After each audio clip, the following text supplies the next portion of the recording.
Hi ಎಲ್ಲರಿಗೂ ನಮಸ್ಕಾರ. Welcome back to my YouTube channel. ಎಲ್ಲರೂ ಹೇಗಿದ್ದೀರಾ? ಇನ್ನೂ ಯಾರೆಲ್ಲ ನನ್ನ ಚಾನಲ್ನ ನೋಡಿಲ್ಲ ಪ್ಲೀಸ್ ಹೋಗಿ ನೋಡಿ, ಹಾಗೆ ಲೈಕ್ ಮಾಡಿ, ಶೇರ್ ಮಾಡಿ, ಹಾಗೆ ಸಬ್ಸ್ಕ್ರೈಬ್ ಮಾಡ್ಕೊಳ್ಳೋದಂತೂ ಮರಿಬೇಡಿ. ಹಾಗೆ ಇವತ್ತಿನ ದಿನ ಹೇಗೆಲ್ಲ ಹೋಗುತ್ತೆ ಎಲ್ಲದನ್ನು ಕೂಡ ಶೇರ್ ಮಾಡ್ತೀನಿ, ಬನ್ನಿ. ಈ ದಿನ ನನಗೆ ಎಷ್ಟು ಸ್ಪೆಷಲ್ ಅಂದರೆ ಹೇಳೋದಕ್ಕೆ ಆಗೋದಿಲ್ಲ. ಏನಾದರೂ ನಾವು ಅಂದ್ಕೊಂಡಿದ್ದು ಅದು ನಮಗೆ ಬೇಗ ಕೈಗೆ ಸಿಕ್ಬಿಡುತ್ತೆ ಅಂದರೆ ಅದರಲ್ಲಿ ಆಗೋವಷ್ಟು ಖುಷಿ ಮತ್ತೊಂದಿಲ್ಲ. ಹಾಗೆಯೇ ನನಗೆ ಈ ದಿನ ಸ್ಪೆಷಲ್ ಡೇ ಕೂಡ ಹೌದು. ನನಗಿರೋ ಎಕ್ಸೈಟ್ಮೆಂಟಲ್ಲಿ ವಿಡಿಯೋ ಮಾಡೋದನ್ನು ಮರ್ತೇ ಬಿಟ್ಟಿದ್ದೆ. ಹಾಗಾಗಿ ಅದನ್ನು ನಾನು ನಿಮ್ಮ ಜೊತೆ ಶೇರ್ ಮಾಡಲೇಬೇಕು. ಯಾಕಂತಂದರೆ ನನಗೂ ನೀವೀಗ ನನ್ನ ಫ್ಯಾಮಿಲಿ ಇದ್ದಂಗೆ, ಎಲ್ಲ ವಿಷಯನೂ ಕೂಡ ನಾನು ನಿಮಗೆ ಹೇಳಲೇಬೇಕು. ಅದಕ್ಕೋಸ್ಕರ ವಿಡಿಯೋನೂ ಕೂಡ ಶೇರ್ ಮಾಡ್ಕೊಳ್ತಾ ಇದ್ದೀನಿ. ನಮಗೇನಂತ ಅಂದರೆ, ನಾವು ಮಿಡಲ್ ಕ್ಲಾಸ್ ಫ್ಯಾಮಿಲಿ ಇರೋರಿಗೆ ಒಂದು ಚಿಕ್ಕದೇ, ಅದು ದೊಡ್ಡ ವಸ್ತುವೇ ಆಗಬೇಕು ಅನ್ನೋದೇನಿಲ್ಲ. ಚಿಕ್ಕ ವಸ್ತುಗಳೇ ನಮಗೆ ತುಂಬ ಖುಷಿ ಕೊಡುತ್ತೆ. ಸೊ ಹಾಗಾಗಿ ಫೈನಲಿ ಹೇಳ್ಬಿಡ್ತೀನಿ ಏನಂತ ಅಂದರೆ, ತುಂಬ ಕುಯ್ಯೋದಕ್ಕೆ ಹೋಗೋದಿಲ್ಲ. ಯುಗಾದಿ ಹಬ್ಬನೂ ಇನ್ನೇನು ನಾಳೆನೋ ನಾಡಿದ್ದೋ ಇದೆ. ಸೊ ಹಂಗಾಗಿ ಒಂದು ಗಾಡಿ ನೋಡ್ಕೊಬರೋಣ ಅಂತ ಹೋಗಿದ್ವಿ. ಅರಸೀಕೆರೆಗೆ ಹೋಗಿದ್ವಿ. ನಮಗೆ ನಿಯರ್ ಬೈ ಇರೋದು ಅರಸೀಕೆರೆ ಅಥವಾ ಹಾಸನಲ್ಲಿಗೂ ಹೋಗ್ಬೋದಿತ್ತು. ಬಟ್ ನಮ್ಮ ಬ್ರದರ್ದೇ ಶಾಪ್ ಇದೆ, ಹಾಗಾಗಿ ಅಲ್ಲೇ ನೋಡ್ಕೊಂಡು ಬರೋಣ ಅಂತ ಹೋಗಿದ್ವಿ. ಗಾಡಿ ಸ್ಕೂಟಿನ ನೋಡ್ಕೊಬರೋಣ ಅಂತ ಹೋಗಿದ್ದೆ. ನೋಡ್ಕೊಬರೋಕ್ಕೆ ಹೋಗಿದ್ದು, ಬಟ್ ತೊಗೊಳ್ತೀನಿ ಅನ್ನೋದು ಮೈಂಡಲ್ಲಿ ಇರಲಿಲ್ಲ. ಅಂದರೆ ಪ್ಲ್ಯಾನಿಂಗ್ ಇದ್ದಿದ್ದು ಒಂದು 2-3 ತಿಂಗಳು ಬಿಟ್ಟು ನೋಡೋಣ ಗಾಡಿನ ಅನ್ನೋದಿತ್ತು. ಬಟ್ ಫ್ರೀ ಇದ್ವಲ್ಲ, ಹಾಗೆ ನೋಡ್ಕೊಬರೋಣ ಏನೇನು ರೇಟಲ್ಲಿದ್ದಾವೆ ಅನ್ನೋದನ್ನೆಲ್ಲ ನೋಡಿಕೊಂಡು, ಗಾಡಿನೂ ಯಾವ್ದಾದ್ರು ಇಷ್ಟ ಆದರೆ ನೋಡಿಕೊಂಡು ಹೇಳಿ ಬರೋಣ ಅನ್ನೋದು ಹೋಗಿದ್ದೆ. ಬಟ್ ನನಗೆ ಕಲ್ಲರಲ್ಲಿ ವೈಟು ಅಷ್ಟೊಂದು ಇಷ್ಟ ಆಗಲ್ಲ, ಗ್ರೇ ಕಲರೇ ಇಷ್ಟ. ಹಾಗಾಗಿ ನನಗೆ ಹೋದ ತಕ್ಷಣ ಕಣ್ಣಿಗೆ ಬಿದ್ದಿದ್ದೆ ಈ ಗಾಡಿ. ಇದೇ ಇಷ್ಟ ಹೋಗ್ಬಿಡ್ತು ನನಗೆ, ಡಿಯೋ. ಹಾಗಾಗಿ ಅದನ್ನೇ ತೊಗೊಳ್ತೀನಿ ಅಂತ ಅಂದ್ಕೊಂಡಿರಲಿಲ್ಲ, ಬಟ್ ತೊಗೊಂಡೆ. ಎಷ್ಟು ಖುಷಿ ಆಗ್ತಿದೆ ಅಂದರೆ ನನಗೆ ಅದು ಹೇಳೋಕ್ಕಾಗ್ತಿಲ್ಲ, ಅಷ್ಟೊಂದು ಖುಷಿ ಆಗ್ತಿದೆ. ನನಗೆ ತೊಗೊಳ್ತಿದ್ದೀನಿ ಅಂತ ಅನ್ನೋದಕ್ಕಿಂತ ಇದು ನನಗೆ ನನ್ನ ಕಡೆಯಿಂದ ನಮ್ಮ ಅಪ್ಪಂಗೆ ಗಿಫ್ಟ್ ಇದು. ಅವರಿಗೆ ಆಲ್ರೆಡಿ ಒಂದು ಬೈಕ್ ಇದೆ, ಒಂದು TVS ಇದೆ. ಬಟ್ ಅದು TVSಲ್ಲಿ ಕಿಕ್ ಹೊಡಿಯೋದಕ್ಕಾಗಲ್ಲ, ಅವರಿಗೆ ಕಾಲು ನೋವು ಇರೋದ್ರಿಂದ ತುಂಬ ಗೋಳಾಡೋರು. ನನಗೆ ಪ್ರತಿ ಸಲ ಅವರು TVS ಕಿಕ್ ಹೊಡಿಬೇಕಾದ್ರೆಲ್ಲ ಒಂಥರ ಬೇಜಾರಾಗ್ತಿತ್ತು. ಅದು ಹೇಳೋಕ್ಕಾಗ್ತಿರ್ಲಿಲ್ಲ ನನಗೆ, ಅದು ಹಿಂಸೆ ಅಂತ ಅನ್ನಿಸ್ತಿತ್ತು. ಅಯ್ಯೋ ತೊಗೊಬರೋಣ ಅಂದರೆ ಬೇಡ ಬೇಡ ಬೇಡ ಅಂತ ಅನ್ನೋರು. ಸ್ವಲ್ಪ ಫೈನಾನ್ಷಿಯಲಿ ಇರುತ್ತಲ್ಲ, ಹಾಗಾಗಿ ಬೇಡ ಅನ್ನೋರು. ಬಟ್ ನಾನು ಈ ಸಲ ತುಂಬ ತಲೆ ಕೆಡಿಸ್ಕೊಂಡು ಯೋಚನೆ ಮಾಡಲಿಲ್ಲ, ಇದ್ದಿದ್ದಾಗೋಗ್ಬಿಡುತ್ತೆ ಅಂತ ತೊಗೊಂಡೆ. ಇದು ನನಗೆ ಅನ್ನೋದಕ್ಕಿಂತ ನಮ್ಮ ಅಪ್ಪಂಗೆ ನಾನು ಕೊಡ್ತಿರೋ ಮೊದಲನೇ ಗಿಫ್ಟ್ ಇದು. ಅವರಿಗೋಸ್ಕರ ತುಂಬ ಫಸ್ಟು ಬೇಡ ಅಂದರು, ಆಮೇಲೆ ಇಷ್ಟ ಆಯ್ತಲ್ಲ ಸುಮ್ಮನೆ ಆದರು. ಅವರು ನಮಗೆ ಚಿಕ್ಕವರಿದ್ದಾಗ ಕೊಡಿಸಿ ಖುಷಿ ಪಡ್ತಾಯಿದ್ರು. ಬಟ್ ನಾವು ಈಗ ಈ ವಯಸ್ಸಲ್ಲಿ ನಾವು ಅವರಿಗೆ ಕೊಡಿಸಿ ನಾವು ಖುಷಿ ಪಡುವಂಥದ್ದು ತುಂಬ ಇಂಪಾರ್ಟೆಂಟು. ಅದು ದೊಡ್ಡ ವಸ್ತುನೇ ಬೇಕಾಗಿಲ್ಲ, ಚಿಕ್ಕ ವಸ್ತುಗಳೇ ಆಗಿರಬೇಕು. ನಾವು ನಮ್ಮ ಅಪ್ಪ ಅಮ್ಮನ ಅವ್ರು ಹೆಂಗೆ ನಮ್ಮನ್ನು ನೋಡ್ಕೊಂಡಿರ್ತಾರೆ, ನಾವು ಹಾಗೇ ಅವ್ರನ್ನ ನೋಡ್ಕೊಬೇಕು. ನಾನು ಚಿಕ್ಕವಳಿದ್ದಾಗ ಏನಾದರೂ ಕೊಡಿಸು ಅಂತ ಅಂದರೆ ನಮ್ಮಪ್ಪ ಯೋಚನೆ ಮಾಡ್ತಿರ್ಲಿಲ್ಲ, ಹಂಗೆ ಕೊಡಿಸೋರು. ಬಟ್ ಈಗ ನಾವು ಕೊಡಿಸೋವಂಥ ಟೈಮು ಇದು. ಹಾಗಾಗಿ ನಮ್ಮ ಅಪ್ಪಂಗೆ ನನ್ನ ಕಡೆಯಿಂದ ಒಂದು ಚಿಕ್ಕ ಗಿಫ್ಟು ಅಷ್ಟೇ. ಅವ್ರಿಗೆ ಗೊತ್ತಿರಲಿಲ್ಲ, ಅಂದರೆ ಹೇಳ್ತಾ ಇದ್ದೆ ತೊಗೋಬೇಕು ಅಂತ. ಸುಮ್ಮನೆ ಇದು ಮಾಡೋರು, ಬೇಡ ಅವಶ್ಯಕತೆ ಇಲ್ಲ ಬೇಡ ಅಂತ ಅನ್ನೋರು. ಬಟ್ ಈ ಸಲ ಸುಮ್ಮನೆ ನೋಡೋಕ್ಕೋಗಿ ಗಾಡಿನ ತೊಗೊಂಬಂದೆ. ಫೈನಲಿ ಎಲ್ಲದು ಒಳ್ಳೆಯದೇ ಆಯಿತು. ಹಾಗಾಗಿ ಎಲ್ಲ ಆದಮೇಲೆ ನಾವು ಪೂಜೆ ಮಾಡಿಸ್ಲೇಬೇಕು. ಚಿಕ್ಕ ಗಾಡಿ ತರಲಿ ದೊಡ್ಡ ಗಾಡಿ ತರಲಿ, ನಾವು ಇಂಡಿಯನ್ಸೇ ಹಂಗೆ ದೇವಸ್ಥಾನಕ್ಕೆ ಗಾಡಿನ ತೊಗೊಂಡೋಗಿ ದೇವ್ರಿಗೆ ತೋರಿಸಿ ಬಾಸ್ ಹತ್ರ ಆಶೀರ್ವಾದ ತೊಗೊಳ್ಳೇಬೇಕು. ಇಲ್ಲ ಅಂತಂದರೆ ಸಮಾಧಾನ ಆಗಲ್ಲ. ನಮ್ಮ ಮನೆ ದೇವರು ಕೂಡ ಇದೇ ಹೌದು. ನಾವು ಎಲ್ಲೂ ದೂರ ಹೋಗಂಗಿಲ್ಲ, ಊರಲ್ಲಿರೋದ್ರಿಂದ ಇದು ಮಾರನೇ ದಿನ ವಿಡಿಯೋ ಮಾಡ್ತಾ ಇರೋದು. ಪೂಜೆ ಬಂದುಬಿಡೋಣ ಅಂತ ಬೆಳಗ್ಗೆನೇ ಎದ್ದೋಗಿ, ಅಂದರೆ ದೇವ್ರಿಗೆ ಪೂಜೆ ಮಾಡೋಕ್ಕೆ ಬಂದಿರ್ತಾರಲ್ಲ, ಆವಾಗ ಗಾಡಿಗೂ ಪೂಜೆ ಮಾಡಿಕೊಡ್ತಾರೆ. ಅಂದರೆ ಯಾವಾಗಲೂ ಇರೋದಿಲ್ಲ ಪೂಜೆ ಮಾಡೋಕ್ಕೆ, ಬೆಳಗ್ಗೆ ಸಂಜೆ ಪೂಜೆ ಮಾಡಿಬಿಟ್ಟು ಹೋಗ್ಬಿಡ್ತಾರೆ ಅಷ್ಟೇ. ಹಾಗಾಗಿ ಬೆಳಗ್ಗೆ ಎಲ್ಲ ಕೆಲಸನೂ ಮುಗಿಸಿ ಗಾಡಿ ಪೂಜೆ ಮಾಡಿಸ್ಕೊಂಡು ಹೋಗೋಣ ಅಂತ ನಾನು ಬಂದು, ನಮ್ಮ ಮನೆಯವರು ಏನೋ ತೋಟದಲ್ಲಿ ಕೆಲಸ ಇದೆ, ನೀವು ಪೂಜೆ ಮಾಡಿಸ್ಕೊಂಬಂದ್ಬಿಡಿ, ಆಮೇಲೆ ನಾನು ಇನ್ನೊಂದು ದೇವಸ್ಥಾನಕ್ಕೆ ಬರ್ತೀನಿ ಅಂತ ಅಂದರು. ಸೊ ಆಯಿತು ಅಂತ ಫೈನಲಿ ಪೂಜೆ ಮಾಡಿಸ್ಕೊಂಡು ನಮ್ಮ ಬಾಸ್ ಹತ್ರ ಆಶೀರ್ವಾದ ತೊಗೊಂಡೋಗೋಣ ಅಂತ ಬಂದ್ವಿ. ಒಳ್ಳೇದು ಮಾಡಪ್ಪ, ಏನು ತೊಂದರೆ ಕೊಡಬೇಡ, ಗಾಡಿನ ನಮ್ಮನ್ನು ಚೆನ್ನಾಗಿಟ್ಟಿರು ಅಂತ ಕೇಳಿಕೊಂಡು ಬಾಸ್ ಹತ್ರ ಆಶೀರ್ವಾದ ತೊಗೊಂಡು, ಹಾಗೆ ಈ ಸಲ ಯುಗಾದಿ ಹಬ್ಬ ನನಗೆ ತುಂಬ ಸ್ಪೆಷಲ್ ಅಂತ ಅನ್ನಿಸ್ತು.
ಗಾಡಿ ಎಲ್ಲ ಪೂಜೆ ಮಾಡಿಸ್ಕೊಂಡು ಅಜ್ಜಿಗೆ ತೋರಿಸೋಣ ಅಂತ ದೊಡ್ಡಮ್ಮರ ಮನೆ ಹತ್ರ ಬಂದೆ. ಅಜ್ಜಿನೂ ತುಂಬ ಖುಷಿಪಟ್ಟರು. ಹೇಳೇ ಇರಲಿಲ್ಲ, ಹಂಗೆ ಹೋಗಿದ್ದೀಯಾ ನನಗೆ ತರೋಕ್ಕೆ ಅಂತ ಹೇಳ್ತಾಯಿದ್ರು. ನಾನು ಅವರಿಗೂ ಯಾರಿಗೂ ಹೇಳೇ ಇರಲಿಲ್ಲ ಗಾಡಿ ತರ್ತೀನಿ ಅಂತ. ಅವರಿಗೂ ತೋರಿಸ್ಕೊಂಡು ಹಾಗೆ ಸ್ವೀಟ್ ಕೊಟ್ಟು ದೊಡ್ಡಪ್ಪ ದೊಡ್ಡಮ್ಮನೆಲ್ಲ ಮಾತಾಡಿಸ್ಕೊಂಡು ಮನೆ ಹತ್ರ ಬಂದೆ. ಹಾಗೆ ಸಂಜೆ ಕಡೆಯಿಂದ ಇನ್ನೊಂದು ದೇವಸ್ಥಾನಕ್ಕೆ ಹೋಗ್ತಾ ಇದ್ದೀನಿ. ಯುಗಾದಿ ಹಬ್ಬದಿಂದ ಶುರುವಾಗಿ ಹೋಗ್ಬಿಡುತ್ತೆ ಜಾತ್ರೆ. ಯುಗಾದಿ ಹಬ್ಬದಿಂದ ಒಂದು 5-6 ದಿನ ಜಾತ್ರೆ ಇರುತ್ತೆ. ತುಂಬ ಚೆನ್ನಾಗಿ ನಡೆಯುತ್ತೆ. ನಾನು ಈ ದೇವಸ್ಥಾನದ್ದು ಒಂದು ಲಾಂಗ್ ವಿಡಿಯೋ ಮಾಡಿ ಹಾಕಿದ್ದೀನಿ, ಹೋಗಿ ನೋಡ್ಬೋದು. ಈ ತಾಯಿ ಆಶೀರ್ವಾದನೂ ಬೇಕೇ ಬೇಕು, ಕಂಪಲ್ಸರಿ. ನಮ್ಮ ಊರ ಗ್ರಾಮ ದೇವತೆ ಅಂತಲೂ ಕೂಡ ಹೇಳ್ಬೋದು.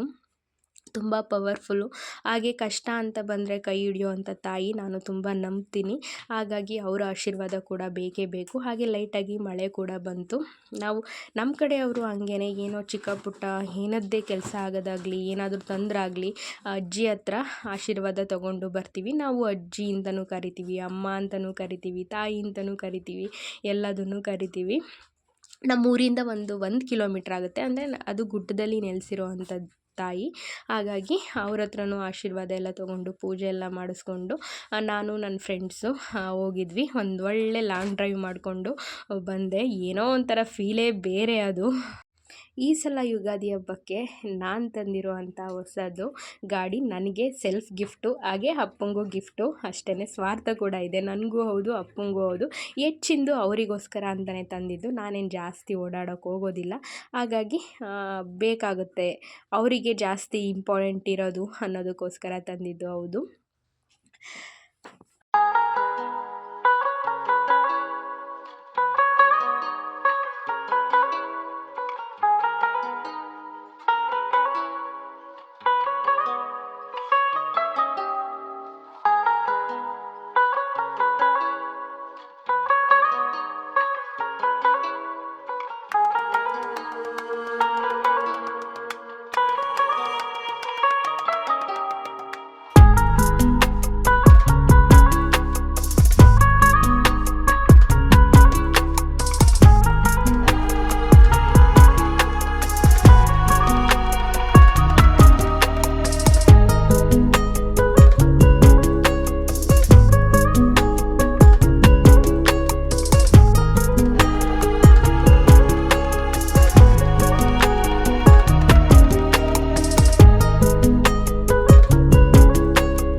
ಹಾಗೆ ಜಾತ್ರೆ ಇರೋ ಪ್ರಯುಕ್ತ ಊರೊಳಗಡೆ ಎಲ್ಲ ಲೈಟಿಂಗ್ಸ್ ಆಗಿಬಿಟ್ಟಿದೆ. ನಮ್ಮೂರಲ್ಲಿ ಜಾತ್ರೆ ಶುರುವಾಯಿತು ಅಂತಂದರೆ ಅದು ವೈಬೇ ಬೇರೆ. ತುಂಬ ಚೆನ್ನಾಗಿರುತ್ತೆ. ಏನೋ ಒಂಥರ ಬೆಂಗಳೂರಿಂದ ಎಲ್ಲ ಜನ ಬಂದಿರ್ತಾರೆ. ಊರು ತುಂಬ ಜನ ಗಿಜಿ ಗಿಜಿ ಅಂತ ಇರ್ತಾರೆ. ಮನೆಗಳಿಗೆಲ್ಲ ಪೇಂಟು, ಮನೆ ಕ್ಲೀನಿಂಗು ಅಂತ ಜನ ತುಂಬ ಬ್ಯುಸಿಯಾಗಿರ್ತಾರೆ. ಹಾಗಾಗಿ ತುಂಬ ಚೆನ್ನಾಗಿರುತ್ತೆ ನಮ್ಮೂರ ಜಾತ್ರೆ. ಹಾಗೆ ಇಲ್ಲಿಗೆ ವಿಡಿಯೋನ ಎಂಡ್ ಮಾಡ್ತಾ ಇದ್ದೀನಿ. ಪ್ಲೀಸ್ ಎಲ್ಲರೂ ವಿಡಿಯೋನ ನೋಡಿ ಸಪೋರ್ಟ್ ಮಾಡಿ, ಹಾಗೆ ಲೈಕ್ ಮಾಡಿ, ಶೇರ್ ಮಾಡಿ, ಸಬ್ಸ್ಕ್ರೈಬ್ ಮಾಡಿ, ಹಾಗೆ ನಿಮ್ಮ ಆಶೀರ್ವಾದ ಬೇಕು.